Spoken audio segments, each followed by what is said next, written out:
आज Doubtnut app download करें। Doubtnut पर अपने सभी गणित, रसायन विज्ञान, भौतिक विज्ञान और जीव विज्ञान के डाउट्स का करो सफाया। बस प्रश्न की फोटो खींचो, एक ही प्रश्न को क्रॉप करो और तुरंत वीडियो सोल्यूशन पाओ। अभी डाउनलोड करें।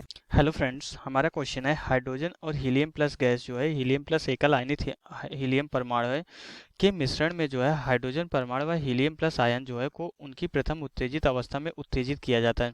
तत्पश्चात हाइड्रोजन परमाणु संघट द्वारा अपनी टोटल एनर्जी को क्या करता है, He प्लस आयन को हस्तांतरित कर देता है। तो यह मानते हैं कि परमाणु का जो है बोहर मॉडल जो है पूर्णतया सिद्ध है। तो हमारा क्वेश्चन क्या बोल रहा है, हाइड्रोजन स्पेक्ट्रम में जो है पाश्चन श्रेणी के प्रथम सदस्य की जो है तरंगदैर्घ्य 18800 एंगस्ट्रॉम है। तो पाश्चन श्रेणी की जो है लघुत्तम तरंगदैर्घ्य है। 4 ऑप्शन गिवन है, हमें फाइंड आउट करना है कौन सा ऑप्शन हमारा करेक्ट होगा।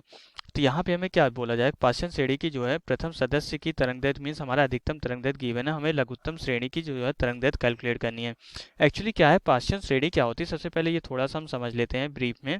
क्या होता है कि एक्चुअली क्या होता है, किसी भी परमाणु में हमारा क्या होता है कि अलग अलग ऊर्जा स्तर होते हैं और इलेक्ट्रॉन नाभिक के चारों तरफ जो है चक्कर लगाता रहता है। तो इलेक्ट्रॉन अपने सबसे निम्नतम ऊर्जा स्तर में होता है और वही उसकी अस्थायी ऊर्जा स्तर कहलाती है।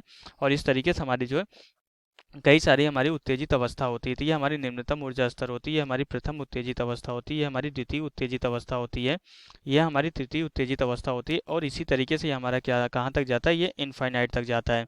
ये हमारा अस्थायी अवस्था में होता है। तो क्या बोला जा रहा है कि हाइड्रोजन और हीलियम गैस को जो है हम क्या करते हैं, प्रथम उत्तेजित अवस्था तक करते हैं।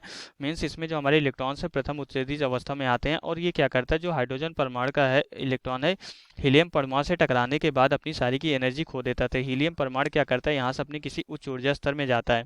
ओके, यहाँ से अपनी किसी उच्च ऊर्जा स्तर में जाता है। तो फिर उसके बाद जो इसका संक्रमण होता है, यहाँ से जो है संक्रमण किस तरीके से होता है, अपनी थर्ड पाश्चन श्रेणी में क्या होता है, हमारा जो संक्रमण होता है n=3 से जो है n= किसी भी उच्च ऊर्जा स्तर से होता है। तो यहाँ से हमारा पाश्चन श्रेणी के लिए हमें ये पता है, इस तरीके से हमारे इलेक्ट्रॉनों का संक्रमण होता है। हमें पता है कि कोई भी परमाणु जो है अपने उच्चतम ऊर्जा स्तर में कुछ क्षण के लिए टिकता है, उसके बाद फिर से अपनी निम्नतम ऊर्जा स्तर में आ जाते हैं। तो इनको फिर से अपने यहाँ पे आ जाएंगे। लेकिन क्या होगा कि जो हमारा संक्रमण होगा n=2 से पहले स्टार्ट होगा, फिर उसके बाद कहाँ पे जाएगा, किसी भी उच्च ऊर्जा स्तर में जाएगा। फिर पाश्चन श्रेणी के लिए हमारा जो है n=3 से किसी भी उच्च ऊर्जा स्तर में जो हमारा संक्रमण होता रहेगा।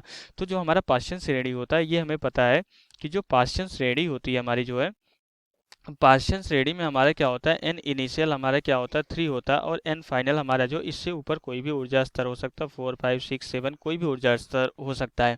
तो इस प्रकार का हमारा क्या होता है, संक्रमण क्या होता है हमारा जो पाश्चन श्रेणी का होता है। इसमें संक्रमण से जो हमारी ऊर्जा निकलती है उसका जो स्पेक्ट्रम बनता है वो हमारे पाश्चन श्रेणी का स्पेक्ट्रम होता है। तो वही हमें पाश्चन श्रेणी की तरंगदैर्घ्य की बात की जा रही है। तो इसका एक फॉर्मूला होता है, फॉर्मूला क्या होता है हमारा 1/λ इक्वल टू हमारा होता है आर 1/n आई का स्क्वायर माइनस 1 जो है हमारा n फाइनल का स्क्वायर होता है। ये हमारा क्या होता है, फॉर्मूला होता है। ये फॉर्मूला हमें पता होता है। तो यहाँ से क्या होता है कि हमारी जो अधिकतम तरंगदैर्घ्य कब मिलता है, जब हमारा यहाँ से संक्रमण होता है, यहाँ पे ऊर्जा का जो डिफरेंस होता है, यहाँ पे इन दोनों में जो हमारा ऊर्जा का डिफरेंस होता है सबसे कम होता है। तो यहाँ पे जो ऊर्जा का डिफरेंस होता है सबसे कम होता है, तो इसलिए तरंगदैर्घ्य सबसे ज़्यादा होती है, क्योंकि दोनों में व्युत्क्रम का संबंध होता है। जो हमारा फोटान उत्सर्जित होता है, ऊर्जा के रूप में हमारा फोटान उत्सर्जित होता है, तो उसकी जो ऊर्जा होती है और तरंगदैर्घ्य दोनों में व्युत्क्रम का संबंध होता है। क्योंकि हमें पता है कि ई इक्वल टू हमारा क्या होता है, एच म्यू होता है, म्यू आवृत्ति होती है। तो ई इक्वल टू हमारा क्या होता है, H C divided by lambda होता है। तो n=3 से n=4 में संक्रमण हो रहा है तो ऊर्जा सबसे कम निकलेगी, यहाँ पे तरंगदैर्घ्य सबसे ज़्यादा होगी। और n=3 से अगर n=इनफाइनाइट में संक्रमण हो रहा है तो यहाँ पे क्या होगा, ऊर्जा सबसे ज़्यादा होगी तो तरंगदैर्घ्य सबसे कम होगा। तो यहाँ पे जो अधिकतम तरंगदैर्घ्य गिवन है प्रथम सदस्य मीन्स n=3 से n=4 तक, जो कि हमारी अधिकतम तरंगदैर्घ्य है, ये गिवन है। तो यहाँ से हम क्या करेंगे, आर की वैल्यू फाइंड आउट करेंगे। फिर यही फॉर्मूला हम जो है लघुत्तम तरंगदैर्घ्य के लिए मीन्स n=3 से n=इनफाइनाइट के लिए अप्लाई करेंगे। वहाँ से हम जो है आर की वैल्यू पुट करते हुए जो है लैम्डा की वैल्यू कैलकुलेट कर लेंगे। तो चलो अब इसी प्रोसेस में हम जो है क्वेश्चन को सॉल्व करते हैं।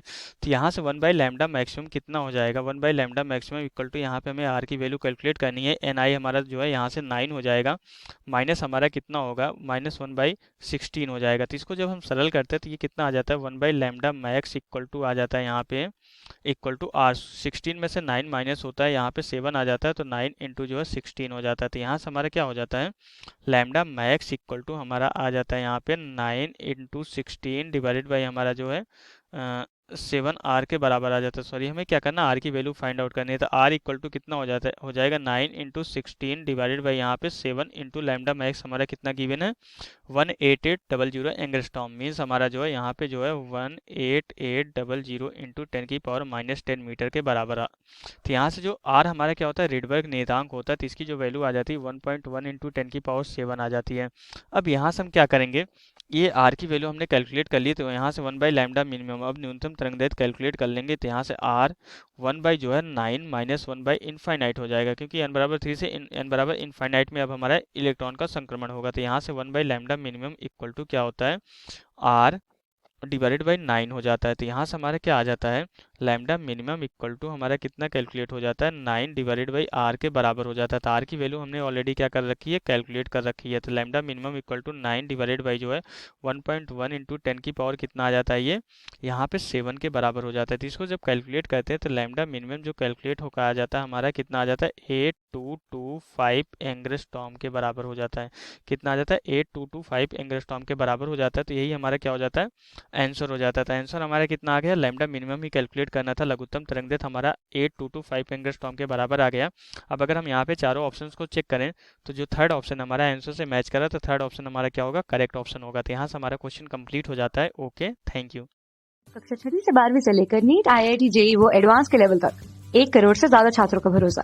आज ही डाउनलोड करें डाउटनेट ऐप या व्हाट्सएप करें अपने सारे डाउट्स 8400 400 400 पर।